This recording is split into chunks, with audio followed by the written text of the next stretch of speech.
Sahabat Fresh Juice, sesaat lagi kita akan mendengarkan Fresh Juice Rabu 17 Januari 2024 bersama Bapak Sandi Kusuma dari Tangerang. Selamat mendengarkan.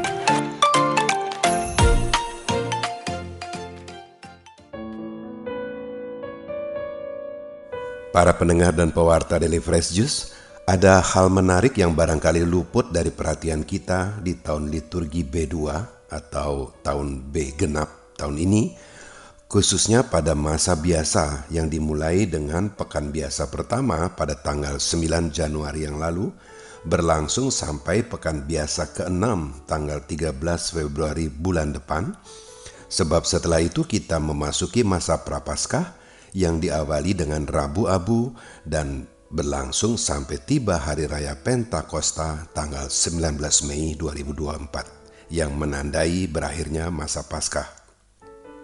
Untuk kemudian dilanjutkan dengan pekan biasa ke-7 sampai pekan biasa ke-34 tanggal 30 November 2024. Hal menarik yang saya maksudkan adalah selama masa biasa bacaan Injil didominasi oleh Injil Markus. Pada siklus mingguan tahun B, bacaan Injil masa biasa diambil dari Injil Markus, dan pada siklus harian tahun genap atau ditulis sebagai angka Romawi 2 sampai pekan biasa ke-9 nanti, bacaan Injil harian juga diambil dari Injil Markus. Itulah sebabnya Injil Markus mendominasi bacaan Injil di masa biasa tahun ini, setidaknya sampai masa biasa pekan ke-9. Hari ini kita akan mendengarkan Injil Markus pasal 3 ayat 1-6 tentang Yesus menyembuhkan orang pada hari Sabat, yang padanannya bisa dibaca dari Injil Lukas 6 ayat 6-11. Inilah Injil suci menurut Markus. Pada suatu hari Sabat, Yesus masuk ke rumah ibadat. Di situ ada seorang yang mati sebelah tangannya. Orang-orang Farisi mengamat-ngamati Yesus kalau ia menyembuhkan orang itu pada hari Sabat, supaya mereka dapat mempersalahkan dia. Kata Yesus kepada orang yang mati sebelah tangannya itu, "Mari, berdirilah di tengah." Kemudian katanya kepada mereka, "Manakah yang diperbolehkan pada hari Sabat, berbuat baik atau berbuat jahat, menyelamatkan nyawa orang atau membunuh orang?" Tetapi mereka itu diam saja. Yesus jengkel karena kedegilan mereka. Dengan marah ia memandang sekeliling, lalu berkata kepada orang tadi, "Ulurkanlah tanganmu." Ia pun mengulurkan tangannya, maka sembuhlah seketika. Lalu keluarlah orang-orang Farisi dan segera bersekongkol dengan orang-orang Herodian untuk membunuh dia. Demikianlah sabda Tuhan.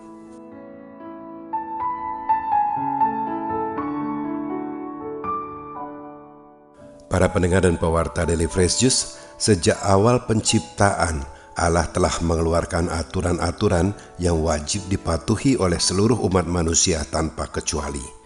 Salah satu aturan yang fenomenal adalah larangan untuk makan buah dari pohon yang ada di tengah-tengah taman, yang sering disebut sebagai buah terlarang. Allah berfirman kepada Adam dan Hawa, "Jangan kamu makan ataupun raba buah itu, nanti kamu mati." Mereka melanggar larangan Allah, maka mereka pun diusir keluar dari Taman Eden. Dan dosa mereka, yang kita sebut sebagai dosa awal, kita warisi juga. Begitu pula yang terjadi di zaman Musa. Allah mengadakan perjanjian dengan umat manusia melalui perantaraan Nabi Musa.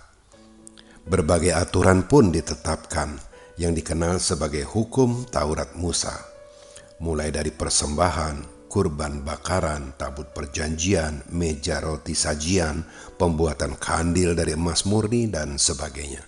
Termasuk aturan tentang hari Sabat.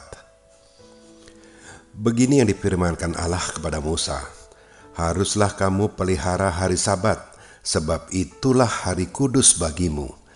Siapa yang melanggar kekudusan hari Sabat itu, pastilah ia dihukum mati.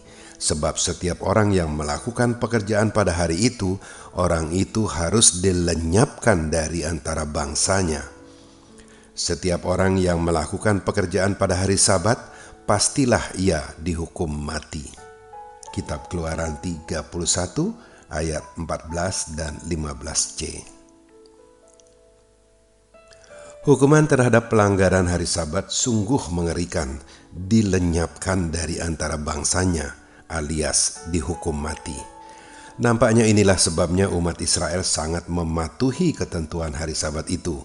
Dan oleh karena itu pula lah orang-orang Farisi mengamat-ngamati Yesus kalau Yesus melanggar ketentuan hari Sabat. Mereka melihat sendiri Yesus menyembuhkan orang yang mati sebelah tangannya itu pada hari Sabat. Sebelumnya, mereka juga melihat para murid Yesus memetik bulir gandum dan menggisarnya dengan tangan pada hari Sabat. Maka orang-orang Farisi itu bersama dengan orang-orang Herodian bersekongkol hendak melenyapkan Yesus sesuai hukum Taurat Musa tentang pelanggaran hari Sabat. Niat mereka tak berhasil diwujudkan, sebab ada begitu banyak orang dari berbagai wilayah yang mengikuti Yesus ketika Yesus dan rombongan menyingkir ke danau. Orang-orang banyak ini tentu akan membela Yesus jika mereka tahu ada yang hendak membunuh Yesus. Para pendengar dan pewarta Daily Fresh Juice, mari sekarang kita lihat apa yang dikerjakan oleh Yesus di rumah ibadat pada hari Sabat itu. Seperti yang telah kita ketahui, kalau hati Yesus itu mudah sekali tergerak oleh belas kasihan melihat kesusahan atau penderitaan orang. Itu pula yang terjadi ketika Yesus melihat ada seseorang yang mati sebelah tangannya. Hati Yesus langsung tergerak oleh belas kasihan, tergerak untuk menolong orang itu.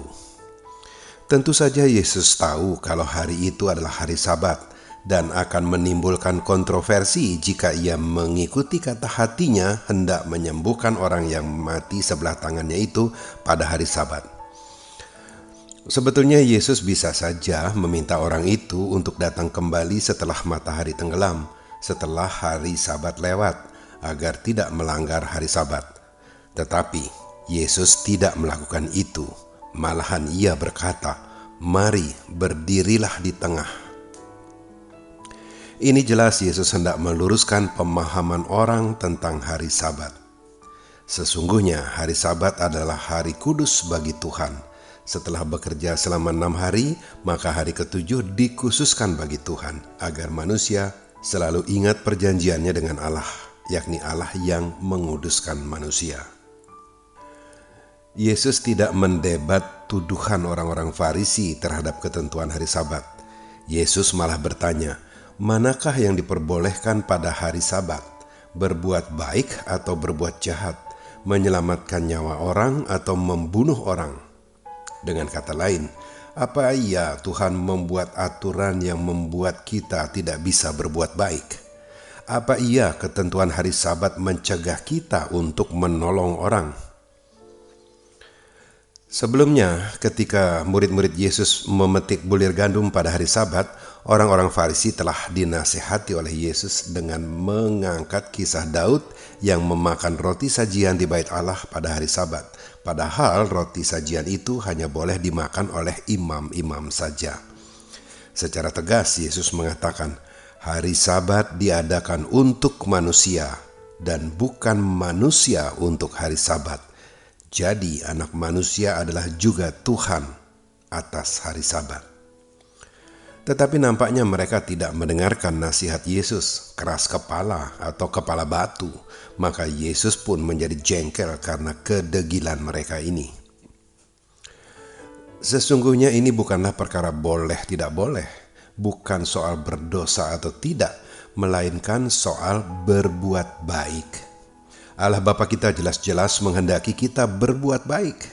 Maka tidaklah logis kalau Allah membuat aturan yang menghambat orang untuk berbuat baik. Memang betul, Tuhan tidak menginginkan kita berbuat dosa. Kalau toh terjatuh ke dalam dosa, Tuhan mau agar kita bergegas bertobat dan tidak mengulangi perbuatan dosa itu. Tetapi pertobatan saja masih belum cukup. Tuhan telah menyampaikan intisari dari hukum Taurat, mengasihi Tuhan dan mengasihi sesama. Mengasihi artinya hanya melakukan hal-hal yang baik. Dengan kata lain, berbuat baik. Tentu saja baik yang dimaksud di sini adalah baik menurut ukuran Tuhan, bukan menurut ukuran manusia.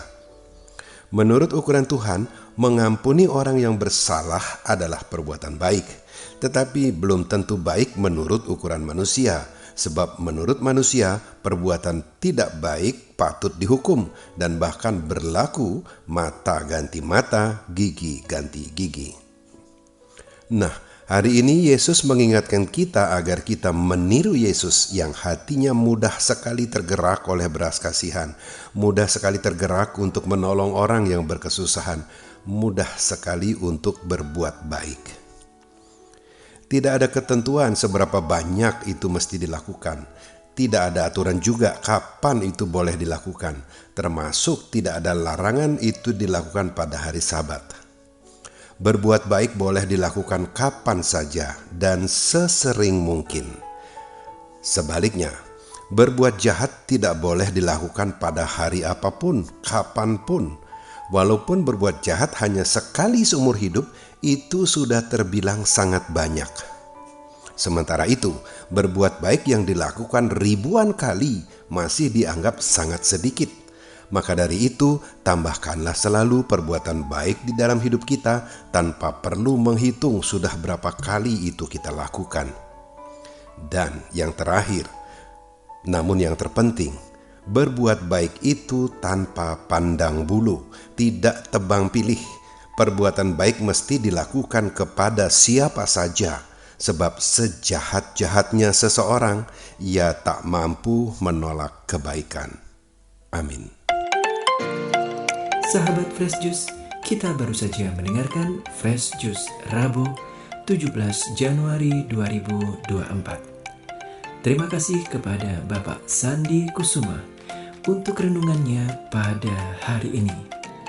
Sampai berjumpa kembali dalam Fresh Juice edisi selanjutnya. Tetap semangat, jaga kesehatan, dan salam Fresh Juice.